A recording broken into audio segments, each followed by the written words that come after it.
কয়েকটি গুরুত্বপূর্ণ ইস্যুতে নির্বাচন কমিশনের ভূমিকা, কোনো কোনো বিষয়ে কিছু ইনফরমেশন গ্যাপ, কিছু অস্পষ্ট অবস্থা, এগুলো পরিষ্কার করার জন্য নির্বাচন কমিশনের সঙ্গে আমরা আজকে মিলিত হয়েছিলাম এবং সুনির্দিষ্ট কিছু বিষয়ে ওনাদের সাথে আমাদের আলাপ আলোচনা হয়েছে। তার মধ্যে একেবারেই প্রথম এবং সর্বাধিক গুরুত্বপূর্ণ, যেটা দেশবাসী 18 কোটি মানুষ যে নতুন গণতন্ত্রের অভিযাত্রার জন্য অপেক্ষা করছে, সেটা হচ্ছে একটি অবাধ, সুষ্ঠু, স্বচ্ছ, গ্রহণযোগ্য, নিরপেক্ষ জাতীয় নির্বাচন। সেই নির্বাচনের সুনির্দিষ্ট তারিখ ঘোষণা, এটার জন্য জাতি অপেক্ষা করছে। নির্বাচনের ঘোষিত যে টাইম লাইন, আসন্ন রমজানের পূর্বেই নির্বাচন করার ব্যাপারে যে জাতির কাছে সরকার এবং পলিটিক্যাল পার্টি স্টেক হোল্ডার আমরা যারা কমিটেড,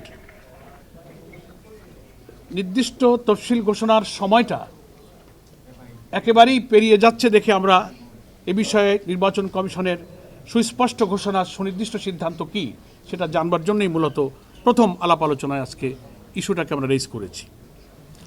এরপরে আমাদের মধ্যে আলোচনায় স্থান পেয়েছে ভোট কেন্দ্রগুলোতে বিজিবি, সেনাবাহিনী মোতায়েন, ভোট কেন্দ্রের নিরাপত্তা প্রসঙ্গ, মাঠ প্রশাসনের নিরপেক্ষতা, যেটাকে আমরা লেভেল প্লেইং ফিল্ড বলছি, প্রশাসনের কর্মরত বড় বড় কর্মকর্তা এবং ইলেকশনের সাথে রিলেটেড অফিসারদের নিরপেক্ষতা নিয়ে যেসব প্রশ্ন উঠেছে সেটা আলোচনার আরএফএল অডিটর, বাঁকা হয় না, ফাঁকা হয় না, আর ভাঙা এক কথায় অসম্ভব বিষয় ছিল।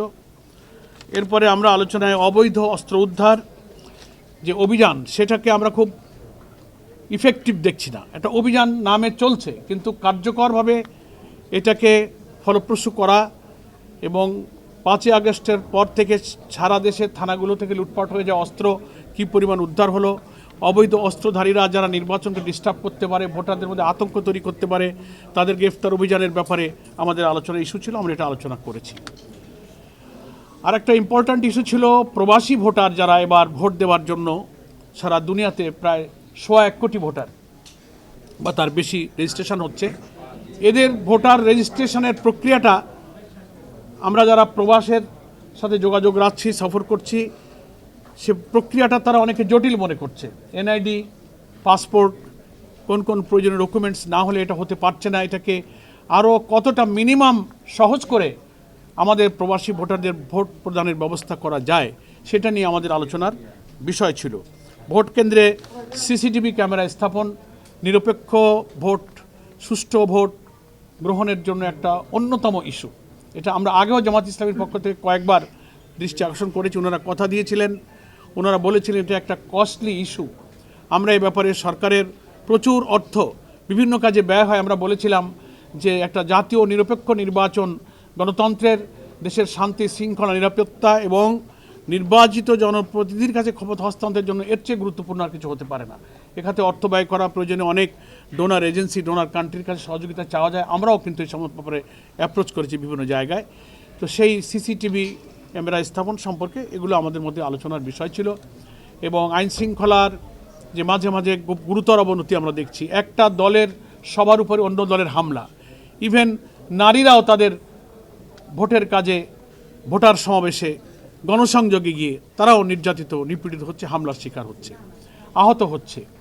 এই সব পরিস্থিতি নিয়েই আমরা মূলত নির্বাচন কমিশনকে এখনই সিরিয়াস না হলে তফসিল ঘোষণার পর নির্বাচন কতটা সুষ্ঠু হবে, কি কি আশঙ্কা আছে, কীভাবে ওনারা চ্যালেঞ্জ ফেস করবেন, সে ব্যাপারে ওনাদের কী গৃহীত ব্যবস্থা, কী পদক্ষেপ ওনারা নিচ্ছেন, সুনির্দিষ্ট সুস্পষ্টভাবে সেগুলো বুঝবার জন্যই মূলত আজকে আমরা 6 সদস্যের এই প্রতিনিধি দল বৈঠক করেছি। আমার সঙ্গে যারা ছিলেন প্রায় সবাই আপনাদের পরিচিত।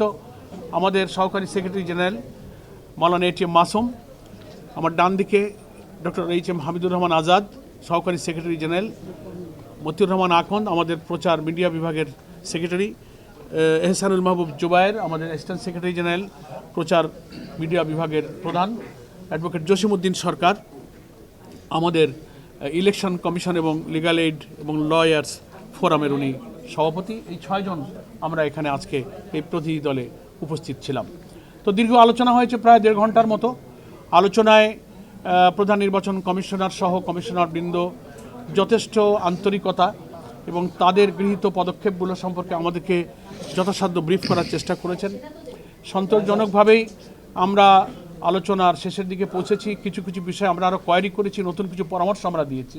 ওনারা অনেক পরামর্শ চেয়েছেন।